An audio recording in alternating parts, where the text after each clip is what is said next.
Right now, in a concrete building on the Dutch coast, machines are making a medicine that will be useless by Friday. It cannot be stockpiled. It cannot be rushed. And 40 million people a year are counting on it. You have never heard of it. It has no brand name, no commercials. The people who make it just call it molybdenum 99. Here is what it does. As it decays, it produces technetium, a radioactive tracer that doctors inject into your body. It is the glow inside 4 out of 5 nuclear medicine scans on Earth. Is the cancer spreading? Is the heart muscle starving? Moly is how we ask. And here is the catch. Its half-life is 66 hours. Every 66 hours, half of whatever exists is simply gone. Remember that number, which means you cannot warehouse it. There is no stockpile, no strategic reserve, no emergency supply in a bunker somewhere. The entire world is permanently 3 days away from running out. Forever. So where does it come from? Not factories. Nuclear research reactors. About half a dozen that matter, scattered across the planet. Most of them were built when your grandparents were young. The supply chain is a relay race against physics. A reactor irradiates uranium targets. The targets rush to processing plants. The moly gets packed into lead containers the industry literally calls cows. The cows fly overnight to hospitals. And every morning, technicians milk them. That is the real terminology. The modern world runs on radioactive dairy farming. It starts on a Tuesday in February. The high-flux reactor at Petten on the Dutch coast. It has been running since 1961. A sensor flags corrosion in a cooling circuit. The operators do exactly what they are supposed to do. Emergency shutdown. Normally, this is fine. The other reactors pick up the slack. But the big Belgian reactor is sitting open for scheduled maintenance. 2 of the 6 dark on the same day. If that sounds unlikely, it should not. It already happened. In 2009, Canada's reactor sprang a leak while the Dutch one was down.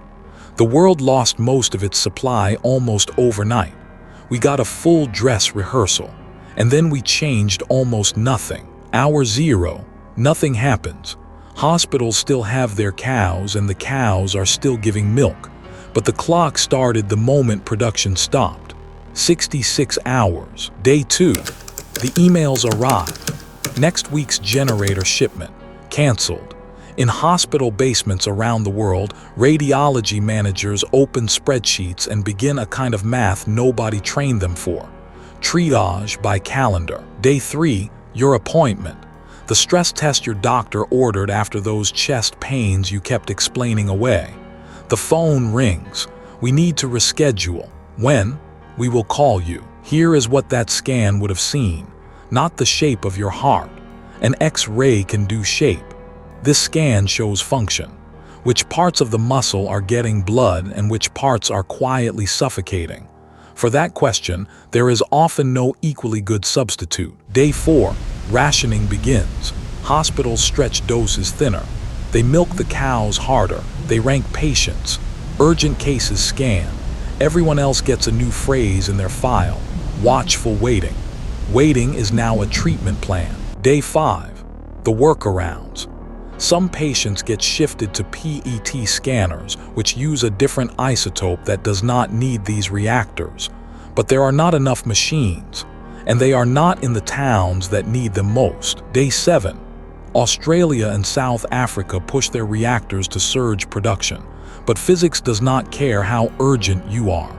Irradiation takes days. Processing takes days. And every hour in a cargo hold, the medicine eats itself. 66 hours. Then the second domino. And this one is not hypothetical either. In April 2010, a volcano in Iceland threw ash across the Atlantic and grounded the flights, including the ones carrying isotopes.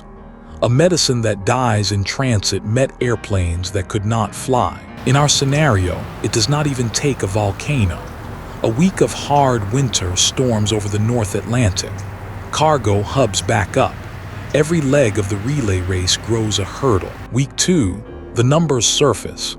Tens of thousands of scans a day worldwide not happening. And every one of those scans was a question. Has it spread? Is it blocked? Is it back? This is the cruelty of this particular disaster. Nobody collapses in the street.